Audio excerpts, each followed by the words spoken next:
Hello everyone, I welcome you all in this video. In this video students, we are going to discuss about SYGC BK, that is bookkeeping and accountancy, and today we are going to continuing with the same chapter, that is chapter number 8, company accounting, issue of shares, and today we are going to discuss about question number 7.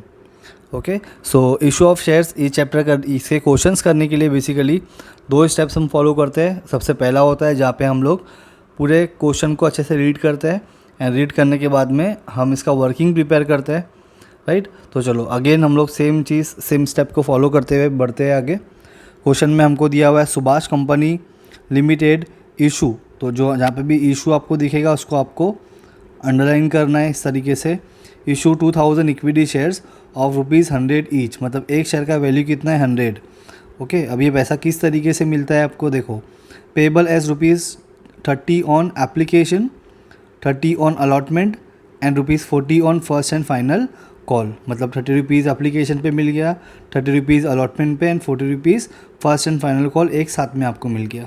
Okay, इस तरीके से आपको एक share के ऊपर ₹100 receive हो रहा है. आगे देखते हैं. All share were subscribed and duly allotted, मतलब जितना कंपनी ने इशू किया उतना पूरा का पूरा सब्सक्राइब्ड हो गया. Company made all the calls, all cash was duly received, मतलब जो रिसीव्ड है वो कितना है, पूरा जितना कंपनी ने शेयर इशू किया उतना कंपनी को एप्लीकेशन रिसीव्ड हुए. ओके, और सारे पैसा भी कंपनी को मिल गया. Except the first and final call on 100 equity shares, मतलब कंपनी को एप्लीकेशन का पैसा मिल गया, अलॉटमेंट का पैसा मिल गया 2000 शेयर्स के ऊपर, लेकिन फर्स्ट एंड फाइनल कॉल पे जो था यहाँ पे कंपनी को 100 शेयर्स का पैसा नहीं मिला. Okay, this shares were forfeited, तो जो शेयर का पैसा कंपनी को नहीं मिला था वो शेयर कंपनी ने क्या किया, शेयर्स को फॉरफिटेड कर दिया, मतलब कैंसिल कर दिया by the company, and were reissued as fully paid for ₹75 पर शेयर. ओके, जो 100 शेयर्स का पैसा नहीं मिला फर्स्ट एंड फाइनल कॉल का वो कंपनी ने कैंसिल कर दिया, मतलब फॉरफिटेड कर दिया, एंड उसी शेयर्स को कंपनी ने फिर से इशू किया, that is ₹75. Now see actual share का वैल्यू कितना है 100, कंपनी ने यहाँ पे कितने रुपए का इशू किया ₹75 का. ओके, चलो तो सबसे पहला वर्किंग हम लोग प्रिपेयर कर लेते हैं. अभी क्वेश्चन हमने रीड कर लिया. सबसे पहले इशू कितना हुआ है, 2000 इक्विटी शेयर्स कंपनी ने इशू किया है, राइट. चलो रिसीव्ड भी कितना हुआ, जितना कंपनी ने इशू किया उतना ही कंपनी को रिसीव्ड भी हो गया, मतलब 2000 शेयर्स का एप्लीकेशन कंपनी को मिल गए. ओके, इसके बाद में हमको देखना है जो ₹100 है पर शेयर वो किस तरीके से कंपनी रिसीव कर रही है. सो एप्लीकेशन मनी के टाइम पे कंपनी को कितना मिल रहा है 30. ओके, अलॉटमेंट के टाइम पे कंपनी को कितना मिल रहा है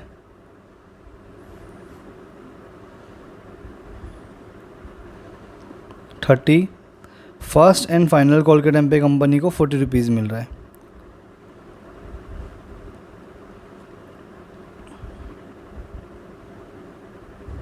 ओके, तो जैसे आपको क्वेश्चन में दिया हुआ है उस तरीके से मैंने सारी चीज़ों को लिख लिया.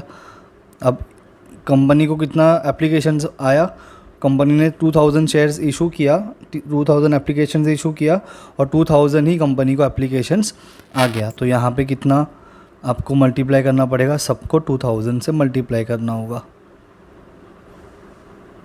ओके, सो 30 × 2000 करोगे तो ये आपका हो जाएगा 60,000, ये भी सेम 60,000 और ये आपका हो जाएगा 80,000,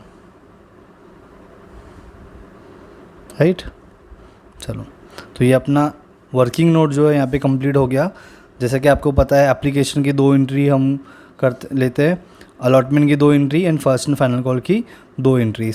सो सबसे पहला एप्लीकेशन मनी, तो हमको पता है सबसे पहला एप्लीकेशन मनी कंपनी को रिसीव होता है, और जब मनी रिसीव्ड होता है तो हम लोग यहाँ पे कौन सा एंट्री पास करेंगे, रियल वाला rule, debit what comes in, पैसा आएगा, राइट. चलो तो उसी तरीके से करेंगे. सबसे पहले फॉर्मेट देख लेते हैं हम लोग क्या दिया हुआ है. सबसे पहले हमको लिखना होगा इन द बुक्स ऑफ, यहाँ पे जो नाम दिया हुआ है सुभाष कंपनी लिमिटेड, तो यहाँ पे आपको लिखना होगा Subhash company limited. Okay, journal, date लिखना है, particulars, LF debit amount, credit amount. Clear. चलो, सबसे पहला एंट्री आपका कौन सा एप्लीकेशन का, तो हमेशा एप्लीकेशन में हम लोग क्या करते हैं, पहला मनी रिसीव्ड का एंट्री बताते हैं। तो जब मनी रिसीव्ड होगा तो बैंक अकाउंट डेबिट करेंगे।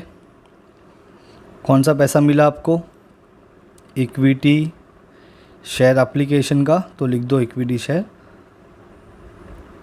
Application account. अमाउंट कितना है यहाँ पे देखो 60,000। ओके, तो 60,000 इधर और 60,000 इधर। ऑलराइट, क्या लिखेंगे हम लोग नरेशन में, being application money received. Okay, यहाँ पे LF का जो कॉलम दिया है वहाँ तक के नहीं जाना चाहिए। ओके, तो मैं इसको ऐसे अंदर कर लेता हूँ एक बार थोड़ा सा।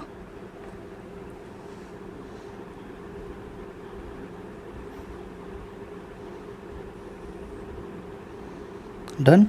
चलो, अब जो पैसा आपको रिसीव हुआ, ये पैसे को हम ट्रांसफ़र करेंगे to equity share capital account. मतलब इक्विटी शेयर एप्लीकेशन का पैसा हम ट्रांसफ़र कर रहे हैं to equity share capital account. तो बहुत ही सिंपल सी एंट्री होती है इसकी। इक्विटी शेयर एप्लीकेशन है तो इक्विटी शेयर एप्लीकेशन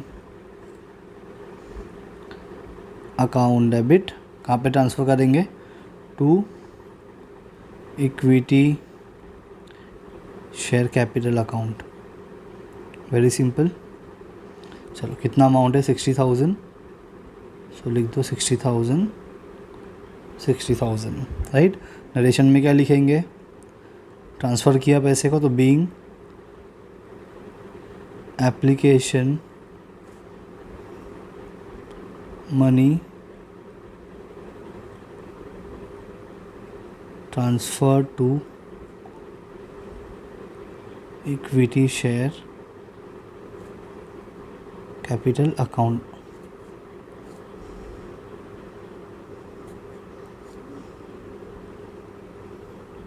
आप कंटिन्यू लिखोगे equity share capital account. Done. तो इस तरीके से आपको नरेशन लिखना है। तो अभी एप्लीकेशन का एंट्री हमारा पास हो गया। एप्लीकेशन के बाद में हमको अलॉटमेंट का एंट्री पास करना होगा। और जब भी हम अलॉटमेंट का एंट्री पास करेंगे तो पहला हम ड्यू का एंट्री बताएंगे एंड उसके बाद में मनी रिसीव का एंट्री बताएंगे। तो ड्यू का एंट्री हम कैसे दिखाएंगे, कौन सा एंट्री है अलॉटमेंट का, so equity share allotment account debit. और ड्यू में हम लोग हमेशा शेयर कैपिटल को क्रेडिट में दिखाते हैं, तो equity share capital account. Okay, amount देख लेते हैं कितना है, इसका भी 60,000 है। राइट, तो यहाँ पे लिखना होगा 60,000। चलो, क्या लिखेंगे नरेशन में, being allotment money due. Done. चलो, अब इस पैसे को बताएंगे कि रिसीव हुआ। तो रिसीव के टाइम पे क्या एंट्री पास करेंगे, रियल वाला rule, debit what comes in, पैसा आ रहा है, so bank account debit to, कौन सा पैसा है, इक्विटी शेयर अलॉटमेंट का है, तो इक्विटी शेयर अलॉटमेंट, थोड़ा छोटा लिखता हूँ,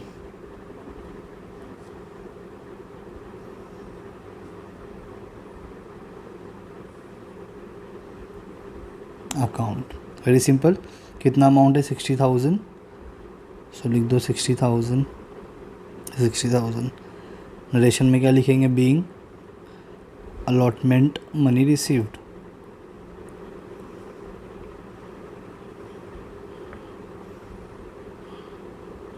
ओके, चलो, ये हो गया आपका अलॉटमेंट का भी एंट्री आपका पास हो गया।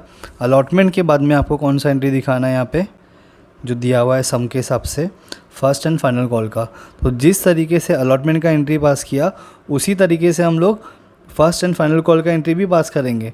लेकिन आपको यहाँ पे ये ध्यान रखना है कि कंपनी का ड्यू दिखाने के टाइम पे तो आप पूरा 2000 शेयर्स के बारे में दिखाओगे, लेकिन मनी कितना रिसीव्ड होगा, मनी रिसीव्ड जो होगा आपका वो 2000 का नहीं होगा। 2000 में से 100 शेयर्स का तो पैसा आपको नहीं मिला, ओके, तो उतना पैसा आपको कम मिलेगा, उस तरीके से एंट्री पास करना है। तो ये एंट्री आपको थोड़ा ध्यान से देखना पड़ेगा और यहाँ पे आपको ध्यान देना पड़ेगा।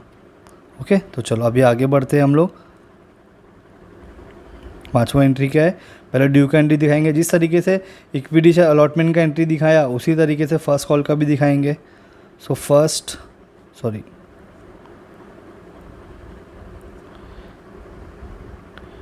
Equity share first and final call account debit to equity share capital account. Very simple, ठीक है। खाली वहाँ पे अलॉटमेंट था, यहाँ पे मैंने फर्स्ट कॉल लिख दिया। कितना अमाउंट है,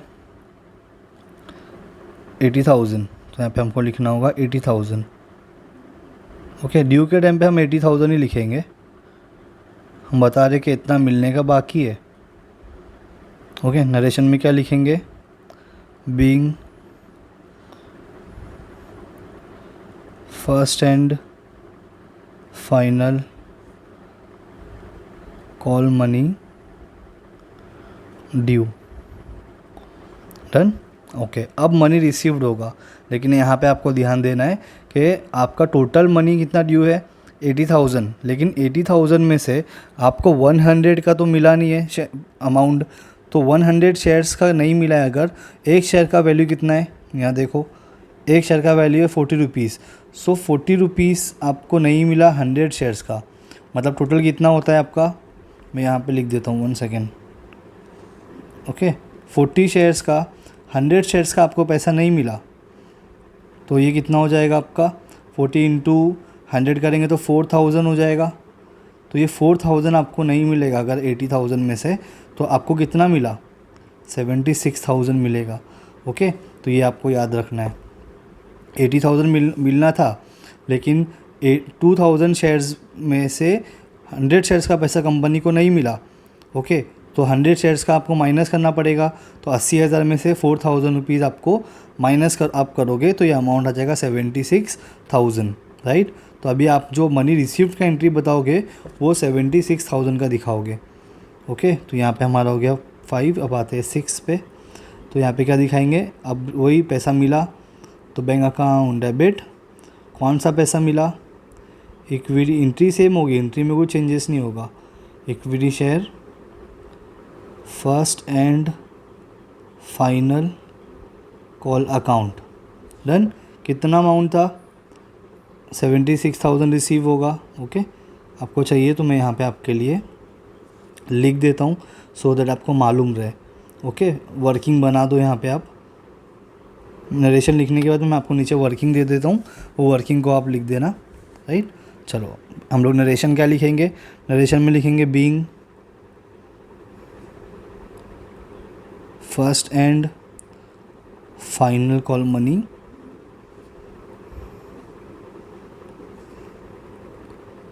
रिसीव्ड। Very simple.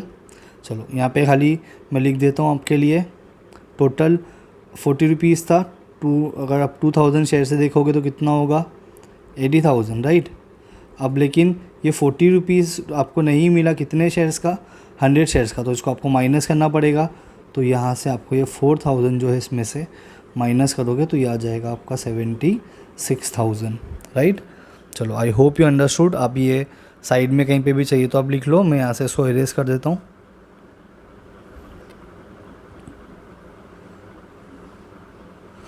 चलो ये हो गया हमारा, जिस तरीके से हम लोग हमेशा एंट्री पास करते हैं। लेकिन अभी आप सम में अगर आप देखोगे तो सम में हमको क्या दिया हुआ है, फोर्थ फीचर का एंट्री पास करना है। ओके, दिस शेयर जितना 100 शेयर्स नहीं मिले आपको, okay, so this shares were forfeited bye the company. तो पहला एंट्री आपको फोरफिटेड का करना पड़ेगा, पास करना पड़ेगा। उसके बाद में जो शेयर्स को आपने फोरफिटेड किया, मतलब जो कैंसिल किया, उसको आपको री इशू करना पड़ेगा। तो चलो फोर्थ फीचर की एंट्री यहाँ पे हमको पास करना होगा। 7 पे आते हैं फोर्थ फीचर की। तो फोर्थ फीचर में मैंने आपको एक चीज़ याद दिलाया था, एक चीज़ बताया था आपको मैंने, NM, मतलब जितना पैसा नहीं मिला वो पहले लिखेंगे, जो भी पैसा नहीं मिला होगा। यहाँ पे हमको फर्स्ट एंड फाइनल कॉल का पैसा नहीं मिला तो वो to first and final call दिखाएंगे, और जो पैसा मिला मतलब NM का मतलब क्या होता है, N का मतलब होता है नहीं मिला, M का मतलब होता है मिला। जो पैसा नहीं मिलेगा वो एंट्री दिखाएंगे 2 करके, ओके। और जो पैसा आपको मिला वो आप दिखाओगे फोर फीचर अकाउंट में, ओके। चलो देखते हैं किस तरीके से ये एंट्री हम पास करते हैं। सबसे पहला, जब भी आपके ऊपर कर्ज़ा बढ़ता है तो आप इक्विटी शेयर कैपिटल को क्या करते हो, क्रेडिट साइड में करते हो।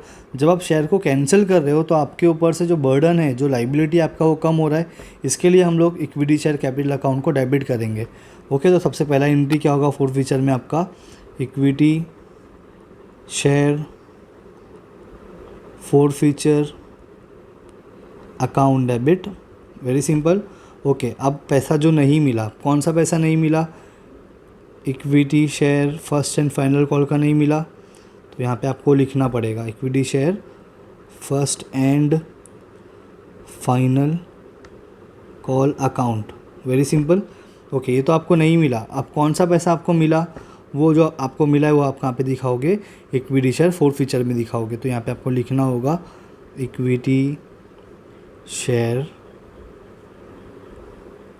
Four feature account, okay. जो पैसा नहीं मिला मतलब N, और जो मिला मतलब ये। अब आपको कितना पैसा मिला है वो आपको देखना होगा। आपको एप्लीकेशन का 30 रुपीज़ मिला और आपको अलॉटमेंट का 30 रुपीज़ मिला, मतलब टोटल आपको 60 रुपीज़ मिला, राइट। तो जो आपको मिला होगा वो आप यहाँ पे दिखाओगे। और आपको कौन सा पैसा नहीं मिला, आपको फर्स्ट एंड फाइनल कॉल का पैसा नहीं मिला, तो वो जो पैसा आपको नहीं मिला वो आप कहाँ पे दिखाओगे, equity share first and final call account में, ओके। तो चलो देखते हैं किस तरीके से एंट्री हमको पास करना है। सबसे पहला तो 100 शेयर आप फोर फीचर कर रहे हो, तो 60 रुपीज़ से 100 रुपीज़ आपको मिला, और 40 रुपीज़ जो था आपका फर्स्ट एंड फाइनल कॉल का 100 शेयर्स का, वो आपको नहीं मिला, ओके। मैं यहाँ पे बस आपके लिए समझने के लिए बना रहा हूँ, ये आपको बुक में साइड में लिख के रखना है सो दैट आपको मालूम रहे, ओके। सो 40 इंटू 100 आप करोगे टोटल। अच्छा अमाउंट देखो भाई, टोटल कितना था, टोटल आपका 100 शेयर्स था, ओके, 100 शेयर्स था, ओके। और एक शेयर का वैल्यू कितना था 100, तो आप टोटल अमाउंट अगर कैलकुलेट करोगे तो कितना हो जाएगा 10,000। तो equity share okay okay okay, यहाँ पे मैंने गलत किया है, सॉरी, ये इक्विटी शेयर कैपिटल होगा, राइट, ये इक्विटी शेयर कैपिटल अकाउंट होगा, राइट। चलो इक्विटी शेयर कैपिटल अकाउंट में आप क्या करोगे, 10,000 रुपीज़ यहाँ पे आप दिखाओगे टोटल, ओके। 10,000 यहाँ पे दिखा दिया। इसके बाद में यहाँ पे 40 इंटू 100 करोगे तो कितना हो जाएगा 4,000, और 60 जो आपको मिला, ओके, 60 इंटू 100 करोगे तो इट विल कम 6,000। तो 4,000 प्लस 6,000 कितना हो जाएगा 10,000 हो जाएगा, राइट। चलो नरेशन में क्या लिखेंगे, नरेशन में आपको लिखना होगा बीइंग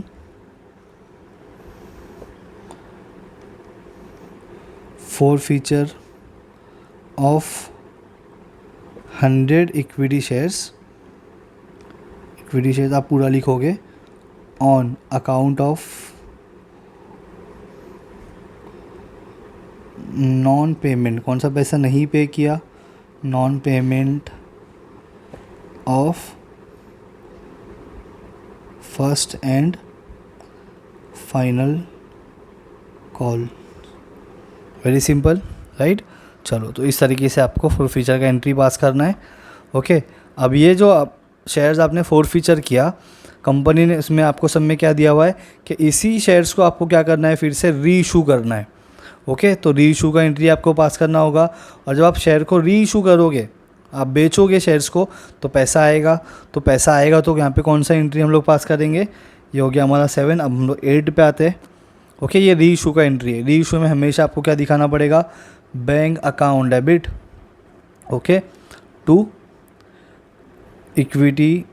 अभी देखो ये आप क्या करोगे, इक्विटी शेयर कैपिटल अकाउंट, हमेशा आपका यही एंट्री होगा किसका, री इशू का। लेकिन आपको यहाँ पे ध्यान कहाँ पे देना पड़ेगा वो इम्पोर्टेंट है। सी टोटल पैसा आपको कितना मिला, 75 रुपीज़ एक शेयर का है, कितने शेयर्स री इशू किए 100, तो अमाउंट कितना हुआ आपका 7,500, ओके। और जो टोटल आपका इक्विटी शेयर कैपिटल का अमाउंट है वो 100 शेयर्स का था आपका। आप देखोगे एक्चुअल 100 शेयर्स आप क्या कर रहे हो, री इशू कर रहे हो। एक शेयर का एक्चुअल वैल्यू कितना था, यहाँ देखो सम में एक्चुअल वैल्यू कितना था 100 रुपीज़ था, बराबर। आपने कितने में इशू किया, 75 में इशू किया, तो जो 100 में इशू किया वो आपको यहाँ पे दिखाना पड़ेगा। तो टोटल कितना हो गया, 10,000। ओके, तो इक्विटी शेयर कैपिटल में कितना अमाउंट है, 10,000। आपको रिसीव्ड कितना हुआ, 7,500, मतलब आपको 2,500 रुपीज़ कम आपको मिला। तो ये पैसा आपको कहाँ पे दिखाना पड़ेगा, ये पैसा आपको दिखाना पड़ेगा इक्विटी शेयर फॉरफीचर अकाउंट में। अब ये कैसे, ये आप कैसे यूज़ कर रहे हो पैसा, यहाँ पे देखो, यहाँ पे फॉरफीचर में आपके पास कितना रखा हुआ है, 60,000 रखा हुआ है, राइट, 6,000 रखा हुआ है, राइट। तो ये 6,000 में से आपने कितना यूज़ किया, 2,500 को यूज़ किया। तो इस तरीके से आपको यहाँ पे एंट्री दिखाना पड़ता है री इशू की। ओके, मान लो अगर सम के अंदर बोलता जो री इशू किया वो 100 में ही किया, तो अगर 100 में ही री इशू किया तो इक्विटी शेयर कैपिटल में 10,000 था, और यहाँ पे भी आप 10,000 इंटू 100 इंटू 100 करते तो कितना आता, 10,000 आता। तो यहाँ पे आपको इक्विटी शेयर फॉरफीचर में से यूज़ करने का ज़रूरत ही नहीं था, राइट। चलो, तो अभी ये तो हमारा हो गया री इशू का। अब री इशू के बाद में एक और एक एंट्री आपको पास करना होता है, वो होता है आपका जो भी अमाउंट फॉरफीचर अकाउंट में आपका बच गया। सी ईयर टोटल अमाउंट कितना था फॉरफीचर में, 6,000। तो अभी ये जो 6,000 अमाउंट है इसमें से आपने कितना यूज़ किया, 2,500 यूज़ किया। मतलब 6,000 में से आपने 2,500 को यूज़ किया, तो कितना बच गया, 3,500। अभी जो 3,500 है इस अमाउंट को आपको ट्रांसफ़र करना पड़ेगा कैपिटल रिज़र्व में। ओके, किस तरीके से करेंगे, बहुत ही सिंपल है। मतलब इक्विटी शेयर फॉरफीचर अकाउंट को अमाउंट आप कहाँ पे ट्रांसफ़र करोगे, रिज़र्व में। तो जो आप कर रहे हो बस यहाँ पे आपको लिखना है किस तरीके से, इक्विटी शेयर। ओके, उसके पहले इसका नरेशन आप लिख लो, यहाँ पे पहले नरेशन इंपॉर्टेंट है, तो नरेशन पहले इसका लिख लेते हैं हम लोग। कुछ नहीं करना है, री इशू किया तो लिखना है बीइंग री इशू ऑफ, कितने शेयर्स हमने इशू किया, 100। Okay, 100 shares being reissue of 100 shares at how much, at ₹75। Done, बस इतना ही आपको करना है। ओके, इसके बाद में अभी आपको क्या दिखाना पड़ेगा, जो अमाउंट आपका फॉरफीचर में बच गया वो अमाउंट को आपको ट्रांसफ़र करने का to equity share to capital reserve account में। किस तरीके से एंट्री पास होगी देखो, equity share forfeiture account debit कहाँ पे ट्रांसफ़र करना है, to capital reserve account. Okay, amount आपको समझ में आ गया होगा कि कितना होगा, 3,500, मतलब 6,000 माइनस 2,500 आप करोगे तो ये आपका आ जाएगा 3,500। अभी आपको नरेशन लिखना पड़ेगा, क्या लिखोगे, बीइंग बैलेंस ऑफ, कौन सा है, balance of share forfeiture. Okay, continue करेंगे यहाँ पे, balance of forfeiture account transferred to capital reserve. Done, इस तरीके से आपको आपका जो अमाउंट है उसको ट्रांसफ़र करना पड़ेगा कैपिटल रिजर्व में। ओके, सो आपको याद रखना है कि इक्विटी शेयर फॉरफीचर में जितना भी पैसा बचा होगा, आपने कितना यूज़ किया, वो यूज़ करने के बाद में जो भी अमाउंट बच गया होगा वो अमाउंट को आपको यहाँ पे दिखाना पड़ेगा, और उस पैसे को आपको ट्रांसफ़र करना पड़ेगा to capital reserve account. Okay, इसके बाद में यहाँ पे जगह नहीं है, मैं नीचे लिख रहा हूँ। तो इस तरीके से आपको यहाँ पे टोटल करके आपके पूरे अमाउंट, डेबिट का अमाउंट और क्रेडिट साइड का अमाउंट आपको टोटल करना पड़ेगा। और जब आप टोटल करोगे तो ये टोटल अमाउंट जो आपका आने वाला है वो आएगा 4,19,500। डेबिट का भी यही अमाउंट होगा आपका, और क्रेडिट का भी आपका यही अमाउंट आएगा। डन, तो इस तरीके से आपको सारी एंट्रीज़ को पास करना है। ओके, सो ये था आपका question number 7। I hope you understood the entire entries. कहीं पे भी आपको कुछ भी डाउट होगा, कोई भी चीज़ नहीं समझ में आई होगी, then you can ask me in comment section. Alright, तो अभी हमारा जस्ट एक लास्ट सम बच गया है, सम नंबर 8, वो हम लोग नेक्स्ट वीडियो में करेंगे, नेक्स्ट लेक्चर में कर लेंगे। Till then Bye all. Take care.